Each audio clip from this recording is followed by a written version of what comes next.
The single dad couldn't afford dance lessons after losing everything, so the ballet teacher changed the rules.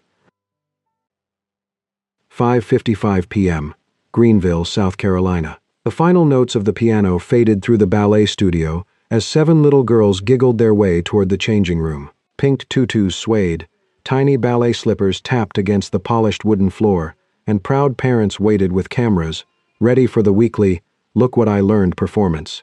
Claire Monroe clapped her hands softly. "Beautiful work today, everyone. Don't forget to stretch before bedtime." A chorus of cheerful "Bye, Miss Claire" filled the room. One by one, parents stopped by the front desk. "See you next Tuesday. Here's this month's tuition. My husband already sent the payment." Claire thanked each of them with the same warm smile. The line grew shorter. Eventually, only one father remained. He stood quietly near the back of the studio, his 7-year-old daughter holding his hand. Lucas Bennett. Tall, broad shoulders, kind eyes that looked permanently exhausted. His clothes were clean but well worn, the sleeves of his denim jacket faded from years of use.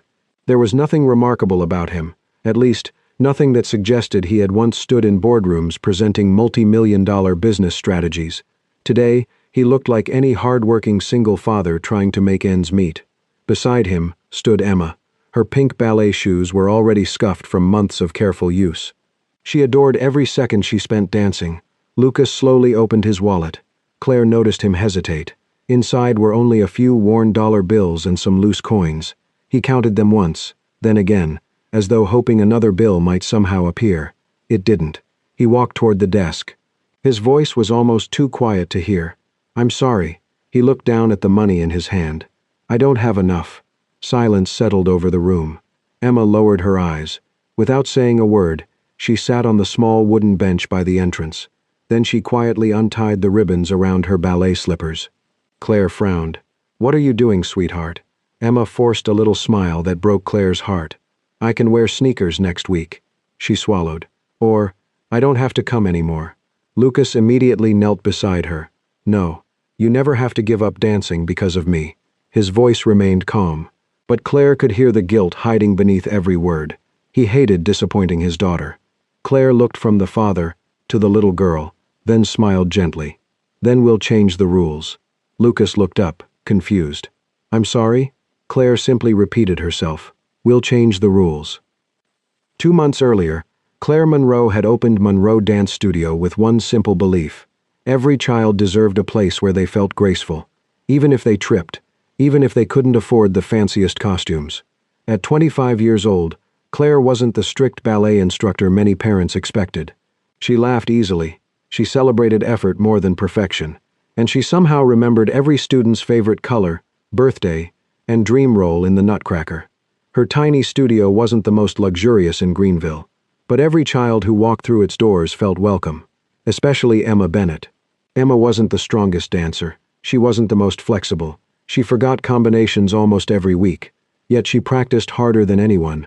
Whenever music started playing, her whole face lit up. Claire loved teaching children like that. Lucas Bennett usually arrived 10 minutes early. Not because he enjoyed waiting, because being late made Emma nervous. Every Tuesday followed the same routine. Lucas parked his aging pickup truck, helped Emma out, knelt beside her, attempted to tie her hair into a ballet bun, failed spectacularly, every single time. That afternoon was no different. Emma stared at her reflection in the truck mirror. "Dad." Lucas stepped back proudly. "There." Emma blinked. "My bun is sideways." Lucas examined it. "It has personality. My bow is upside down. It adds character. My hair is sticking out." Lucas sighed dramatically. "I blame gravity." Emma giggled. "No, I blame ballet dads." She reached up and fixed the crooked ribbon herself, then smiled. "Ballet dads should practice." Lucas placed one hand over his heart. "I've been insulted by someone who's only 4 feet tall. I'm 3 feet and 11 inches. My apologies." "You've become terrifying." Emma laughed so loudly that even another parent walking past smiled at them. Moments like these kept Lucas going. Life had become much harder than he ever imagined, but hearing his daughter laugh made the difficult days feel possible. Back in the present, most of the families had already left. Claire watched Lucas carefully slide the small stack of bills back into his wallet. "You should use this for groceries," she said quietly. "I'll figure something out." Lucas shook his head immediately. "I appreciate that, but we can't accept charity." Emma looked between them, silently hoping someone would find a miracle. Claire pretended to organize papers on the desk, then lowered her voice. "Lucas, could you stay for a minute?" Emma looked curious. Claire smiled at her. "Why don't you help Daisy feed the studio fish?" Emma nodded enthusiastically and skipped toward the tiny aquarium in the corner. Once Emma was out of earshot, Claire folded her arms. "I've been looking for someone." Lucas looked puzzled. "To do what?" She pointed around the room. "The mirrors need adjusting. The costume rack keeps wobbling. One of the dressing room doors won't close. The sound system has a loose wire." Lucas glanced around. "So, a handyman?" "Exactly." He smiled politely. "You'll find someone." "I already did." She looked directly at him. "You." Lucas immediately understood. "No." Claire blinked. "No? I appreciate what you're trying to do, but I won't trade pity for tuition." Claire's expression didn't change. "Good, because that's not what I'm offering." She stepped closer. "I'm not giving charity." A brief pause. "I'm hiring." Lucas opened his mouth to argue. She continued before he could. "I genuinely need help. I've been putting off repairs for weeks because I can't afford to hire someone full-time. You clearly know how to fix things. You help around here. I pay Emma's tuition. Everybody wins." Lucas looked at the worn wooden bear along the wall, the squeaky cabinet, the loose light fixture. She wasn't lying. The place really did need work. Still, his pride resisted. "I don't know anything about ballet." Claire smiled. "I'm not asking you to dance. I'm asking you to keep dancers from falling through the floor." For the first time that evening, Lucas laughed. A quiet laugh, the kind that hadn't escaped him in a long time. Claire held out her hand. "So, Mr. Bennett, would you like the job?" Lucas stared at her for several seconds, then slowly reached forward. "You drive a hard bargain." She grinned. "I learned from 7-year-old ballerinas." He shook her hand. "You've hired yourself a handyman." The following Tuesday, Emma stepped nervously into the studio, expecting someone to tell her she no longer belonged there. Instead, Claire knelt in front of her. "Ready for class?" Emma looked confused. "I can stay?" Claire nodded. "Your dad works here now." Emma turned toward Lucas so quickly that her ponytail whipped across her shoulder. "Really?" Lucas smiled. "I guess your old man has a new part-time job." Emma threw her arms around his neck. The force of the hug nearly knocked him backward. "You fixed it." Lucas hugged her tightly. "No," he whispered. "We fixed it."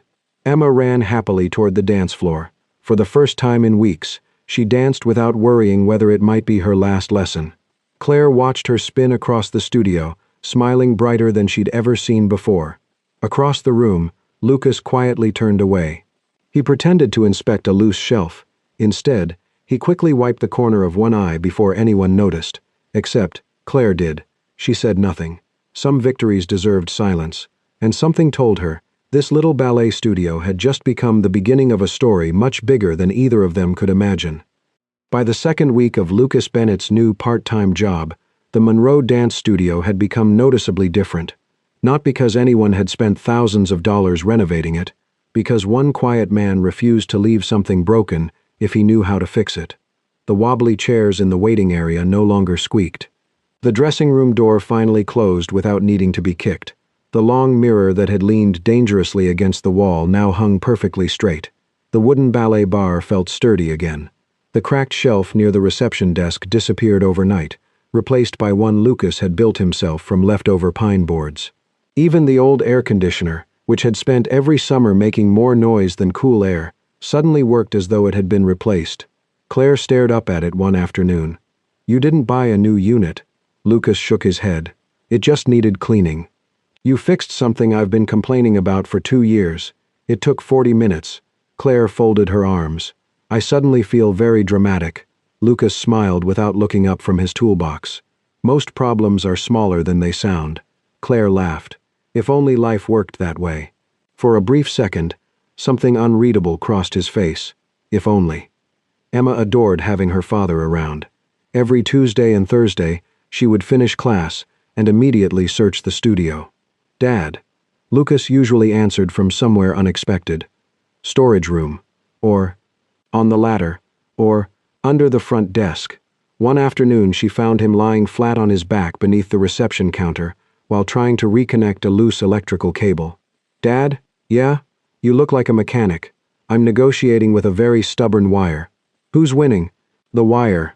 Emma nodded seriously. "I believe in you." Lucas smiled. "I appreciate the confidence." Claire watched the exchange from across the room, shaking her head. "You two have conversations nobody else could possibly understand." Emma grinned. "We're bilingual." Claire looked confused. "In what?" "Dad." As the weeks passed, the studio slowly transformed. Parents began noticing. "Did you repaint this wall? The mirrors look amazing. The floor feels brand new. It smells different in here." Claire always answered with the same smile. "I have excellent help." Lucas usually disappeared before anyone could thank him. He never seemed comfortable accepting praise. Instead, he simply moved on to the next repair. There was always another loose screw, another cracked hinge, another light bulb that needed replacing. He fixed everything, except the tiredness hidden behind his eyes. One rainy afternoon, Claire found Lucas replacing a ceiling light after everyone had gone home. The clock read nearly 8 o'clock. "You know your workday ended 2 hours ago." Lucas tightened the last screw. "I noticed. So why are you still here?" The ladder was already out. Claire leaned against the doorway. "That doesn't answer my question."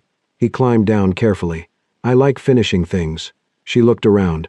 "You've done more for this place in 1 month than I've managed in a year." He shrugged. "It needed someone." Claire smiled softly. "So did you." Lucas paused, just long enough for the words to settle. Then he quietly changed the subject. "One of the windows still sticks. I'll fix it Thursday." The following weekend, Claire decided Lucas had spent enough time repairing ballet equipment. It was time for revenge. "Today's lesson," she announced. Lucas looked up suspiciously. "What lesson?" "Ballet." He laughed. "No, absolutely not." Emma immediately joined Claire's side. "Please? No. Just one position." "No."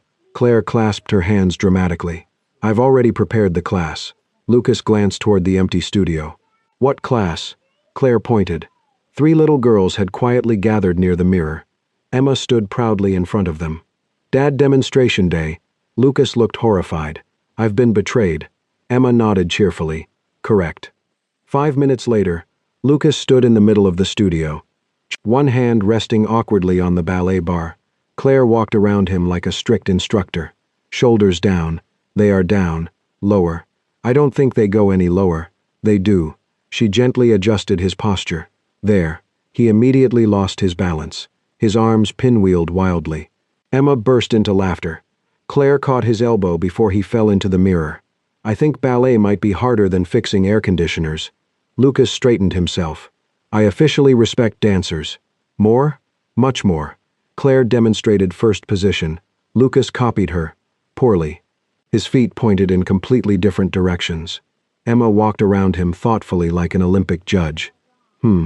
Lucas looked hopeful. "Well?" She pretended to write on an invisible clipboard. 3 out of 10. Claire laughed so hard she had to sit down. Lucas placed a hand over his heart. "My own daughter." "I believe in honesty.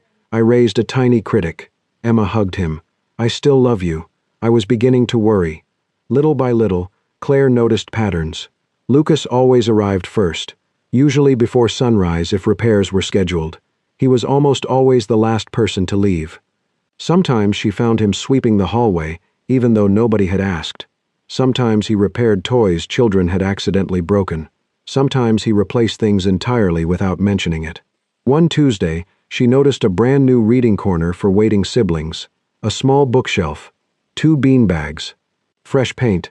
Lucas was tightening the final screw. "When did you build this?" "Sunday." "You came here on your day off?" He looked genuinely confused. "It seemed like a good idea." Claire studied him. "You never complain." He smiled. "Complaining doesn't fix much. You never ask for anything." "I already have the job. You never leave something unfinished." He looked away. "I've left enough unfinished things in my life." The sentence escaped before he could stop it. Claire waited. He never explained. A few days later, the studio hosted Parent Observation Day. Families gathered to watch the children rehearse. Lucas stayed near the back, quietly replacing a loose hinge on one of the costume cabinets. A well-dressed father approached him. Without looking carefully, the man pulled a $20 bill from his wallet. "Hey," Lucas turned. The man casually held out the money. "For keeping the place clean. You guys work hard." Lucas looked at the bill, then at the man. For just the smallest moment, something painful flickered across his face. Then it disappeared. He smiled politely. "I appreciate the thought, but I don't work for tips." The father looked embarrassed. "Oh. I'm sorry. I thought you were the janitor." Lucas simply nodded. "No harm done. It's an honest mistake." He returned to tightening the hinge as though nothing had happened. But Claire had witnessed everything. She marched across the room before Lucas could stop her. "Excuse me." The parent turned. Claire's voice remained calm, but unmistakably firm. "The gentleman you just offered money to rebuild half this studio. He isn't just anything. He deserves respect." The father immediately apologized again, clearly ashamed. After he walked away, Lucas sighed. "You didn't have to do that." Claire folded her arms. "Yes, I did. They judged you without knowing you." Lucas smiled faintly. "I'm getting used to it." Claire's expression softened. "I don't think anyone should have to." For the first time, Lucas looked at her a little differently, not with gratitude, with trust. That evening, Claire searched the storage room for an old recital costume. Boxes lined the shelves. Dust covered everything. While moving one of the containers, a yellowed newspaper slipped onto the floor. She bent down and picked it up. The front page had been folded neatly years ago. One headline immediately caught her attention. Lucas Bennett, named CO under 30, after building one of the fastest-growing logistics startups in the Southeast. Claire froze. There was no mistake. The photograph showed a younger Lucas. Perfect suit, confident smile. Standing in front of a sleek office building with dozens of employees behind him. She looked from the article, toward the studio door where Lucas was quietly repairing a cracked ballet shoe rack. The man who fixed chairs, mirrors, floors, lights, air conditioners. The man who never complained. The man everyone assumed was simply a handyman, had once built a company people across the state admired. Claire lowered the newspaper slowly. For the first time, she realized Lucas Bennett hadn't always been a man trying to rebuild a dance studio. He had once been a man who had seemingly owned the world. And somehow, he had lost it all. Claire didn't mention the newspaper, not the next day, not even a month later. She folded it neatly and placed it back inside the storage box exactly where she had found it. If Lucas wanted to tell her about his past, he would. If he didn't, she wouldn't force the conversation, so nothing changed. She still greeted him every Tuesday with the same cheerful smile. "Morning, handyman." Lucas looked up from the toolbox in his hands. "Morning, ballet boss." She still left him a cup of coffee whenever she stopped by the cafe next door. Still complained dramatically whenever a light bulb burned out.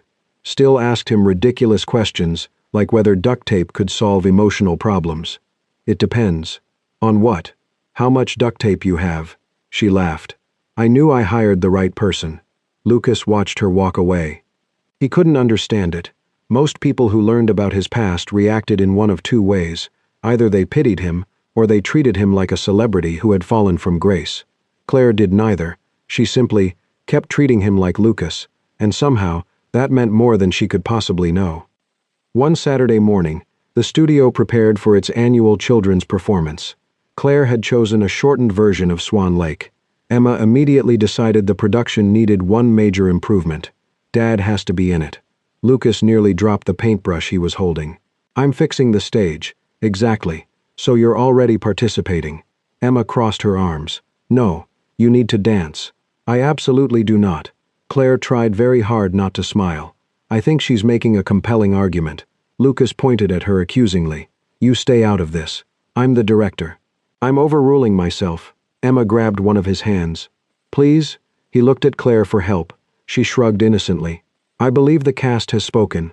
10 minutes later, Lucas stood in the middle of the studio wearing a pair of white rehearsal tights over his jeans because Emma insisted it was more authentic. He stared at himself in the mirror. "I've made several poor decisions today." Claire burst into laughter. "You haven't even started dancing." "I think wearing these counts." Emma proudly demonstrated the opening pose. "Dad, be graceful." Lucas attempted to copy her. His left foot slid. His right foot stayed behind. His arms somehow moved in opposite directions. He spun once. lost his balance, and landed safely in Claire's arms. Silence. Emma clapped enthusiastically. The prince has survived. Claire was laughing too hard to stand properly. Lucas looked at her. So, how bad? Claire pretended to think. I've seen folding chairs with better posture. Emma nodded seriously. But your falling was beautiful. I appreciate the encouragement. By the end of rehearsal, every child in the studio believed Lucas Bennett was the funniest prince in the history of ballet, and somehow, he didn't mind. Not when Emma laughed like that. Later that evening, after everyone had gone home, Claire found Lucas sitting alone near the empty stage. The lights were off except for a single lamp above the piano. She quietly handed him a cup of hot chocolate. You looked surprisingly convincing as a swan. He smiled into the cup. I hope no one recorded that. Oh, Emma already did. Lucas closed his eyes. My reputation is over. Claire sat beside him. Neither spoke for a while. The silence wasn't uncomfortable. It felt earned. Eventually, Lucas looked toward the dark stage. You found the article. Claire turned slightly. He smiled without looking at her. I knew it disappeared for a day. I'm sorry. You don't have to apologize. I should have told you. She shook her head. You didn't owe me that. He studied her face. No questions? You'll tell me when you're ready. He nodded slowly. I guess I'm ready. It started with one bad quarter. He spoke quietly, as if he were describing someone else's life. My company moved too fast. We expanded before we were ready. One investor pulled out, then another. The bank followed. I kept thinking I could fix it. I couldn't. Claire listened without interrupting. I sold the company. It wasn't enough. So I sold the house, the car, most of what I owned. He laughed softly. It turns out luxury furniture isn't worth much when you're desperate. Claire looked down at the steaming cup in her hands. My phone stopped ringing. Lucas continued. The people who used to invite me onto stages stopped answering emails. The friends who promised we'd always have each other's backs disappeared. He shrugged. I don't blame them anymore. They loved success. They didn't know me. Claire finally asked one quiet question. What stayed? Lucas smiled. Emma. Every morning. Every bedtime story. Every terrible attempt at ballet hair. He laughed. She never cared how much money I had. She only wanted me to remember the pink ribbon goes on the front. Claire smiled through misty eyes. I think she's right. So do I. A few weeks later, Lucas received an unexpected phone call. He stepped outside the studio to answer it. Claire only caught fragments. Yes, I appreciate the offer. Greenville? CEO again? His expression changed. By the time he hung up, he looked more unsettled than excited. That evening he finally explained. One of my former investors. Claire waited quietly. They've built another logistics company. They want me back. As CEO.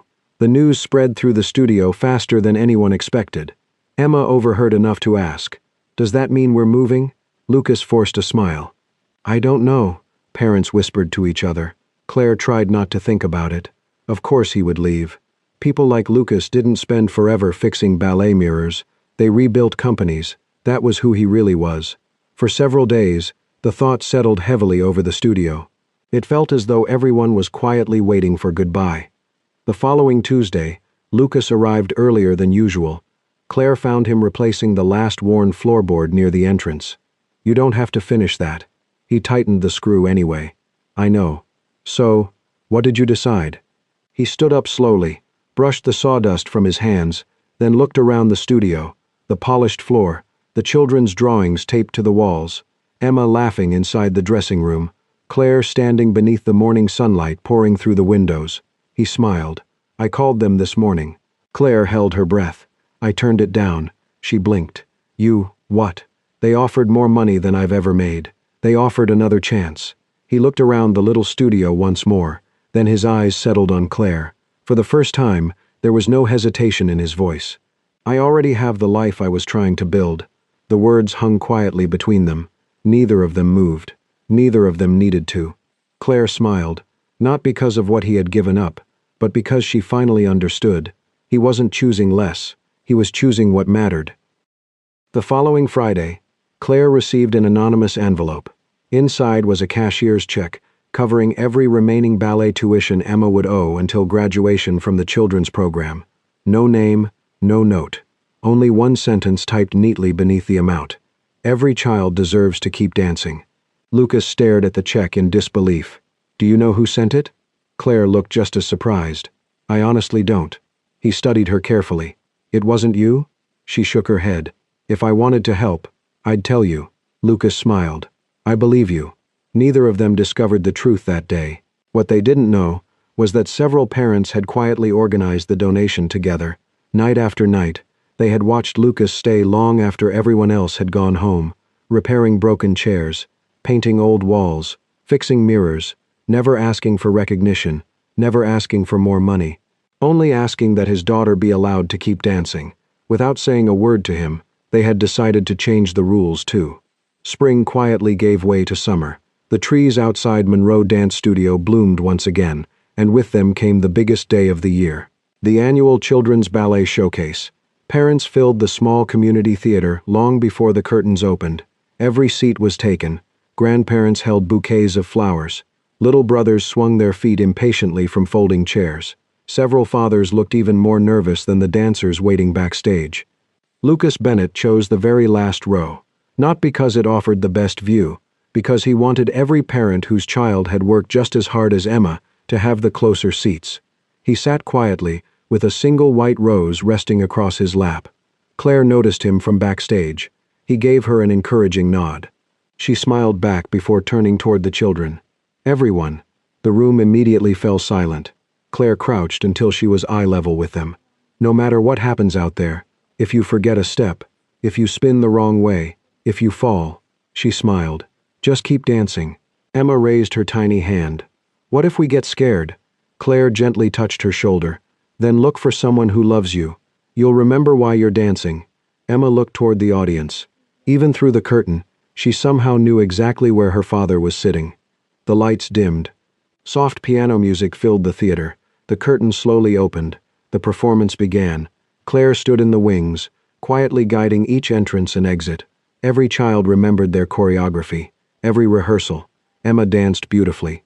Not because she was technically perfect. She still missed one small turn. She landed one jump slightly off balance. But she smiled through every movement. She danced with joy. And that was something no competition could teach. Lucas never looked away. He remembered the evening when Emma had quietly untied her ballet slippers because he couldn't afford tuition. He remembered wondering if that had been the end of her dream.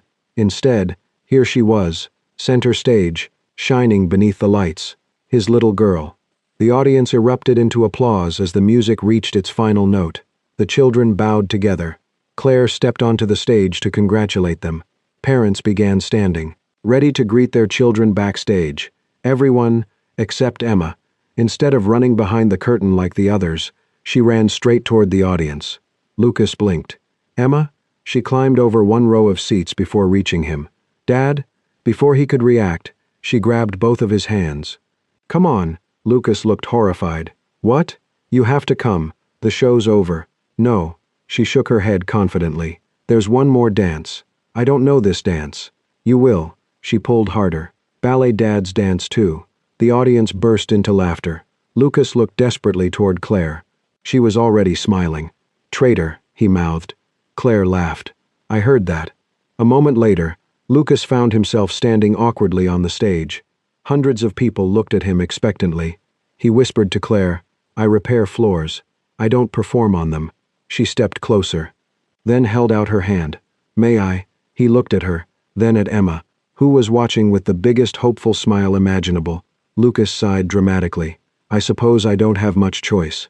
You really don't. He took Claire's hand. Soft Christmas music began playing through the speakers. Not because it was Christmas, but because Claire knew exactly which song reminded both of them where everything had begun. They moved carefully. One step, then another. Lucas nearly stepped on Claire's foot. She laughed. I thought you were improving. I peaked during Swan Lake. The audience laughed again. He attempted a graceful turn, almost lost his balance. Claire steadied him. You know, I've gotten pretty good at catching you. Lucas smiled. I've noticed. Their dance lasted less than a minute. It wasn't elegant. It wasn't rehearsed. It certainly wasn't professional. But by the end, the entire theater rose to its feet, applauding not because of perfect choreography, but because everyone in the room understood what they had just witnessed: love, in its simplest form. As the applause slowly faded, Claire reached into the pocket of her cardigan. There was one more thing. She placed a small key ring into Lucas's hand. He looked down. 2 silver keys rested beside a tiny charm shaped like a ballet slipper. Claire smiled. "One key is for the front door." Lucas looked up. "And the other?" She took a slow breath. "Is for the future." He turned the key ring over curiously. Something caught his attention. Hidden behind the second key, attached so carefully he almost missed it, was a delicate diamond ring. Lucas stared at it in complete silence, then slowly looked back at Claire. She smiled through nervous tears. "The first day. You thought you couldn't afford dance lessons." She gently reached for his hand. "It turns out, we were both learning something much bigger." Lucas's eyes filled before he even realized it. Around them, the theater became perfectly quiet. Emma grinned so widely her cheeks hurt. Lucas carefully removed the ring from the key ring, then looked at Claire. His voice trembled just enough to reveal everything he was trying to hold together. "Claire." He slowly lowered himself onto one knee. "I lost a company. I lost a house. I lost almost everything." He smiled through tears. "But somehow, I found the only home I ever wanted." Claire nodded before he even finished. She was already crying. "Yes," she whispered. "Always yes." Before Lucas could slide the ring onto her finger, Emma threw both hands into the air. "I knew it." The entire audience burst into laughter. Someone shouted, "It's about time." Another person wiped away tears. Claire laughed so hard, she had to cover her face. Lucas finally slipped the ring onto her finger, then stood. She wrapped her arms around him. The applause returned, louder than before, not for a performance, for a family. Months later, the studio looked completely different. The old wooden sign outside had been replaced. Monroe and Bennett Dance Academy children filled every room with music and laughter. Emma, now a little taller and much more confident, helped teach the youngest ballet class. She knelt beside a nervous 4-year-old. "Don't worry, everybody wobbles." Across the room, Lucas tightened the final screw on a brand new chair. Claire walked over carrying 2 cups of hot chocolate. She handed him one. He smiled. "So, am I still paying tuition?" Claire shook her head. "No." She kissed his cheek. "You're family now." Lucas laughed softly. "I think that's a much better deal." Through the front window, the afternoon sunlight poured into the studio. Children laughed as they practiced tiny ballet steps. Parents chatted comfortably in the waiting area. The camera slowly pulled back. Near the entrance, Emma's old pink ballet slippers rested inside a glass display case. Beneath them, a small engraved plaque read, "Some dreams begin when someone changes the rules." Because this was never only the story of a ballet studio, it was the story of a father who believed he had lost everything worth building. A woman who never cared who he used to be. A little girl who never stopped believing in either of them. And the quiet truth that sometimes, home isn't the place you spend years trying to create. Sometimes, it's simply the place where someone sees the broken pieces of your life and chooses to dance beside you anyway. Imagine being in Lucas's place. After losing everything you worked for, would you have had the courage to start over with nothing but your child beside you? Sometimes we spend years believing that success is measured by what we own, the titles we earn, or the dreams we lose. But life has a quiet way of reminding us that the greatest victories often begin with the smallest acts of kindness. One person who chooses to believe in us at our lowest can change the direction of an entire life. Now we'd love to hear from you. And don't forget to subscribe to Soul-Stirring Stories and join us for another heartfelt journey next time. If you were Claire, would you have changed the rules for someone you had just met? Share your thoughts in the comments. We read every one of them.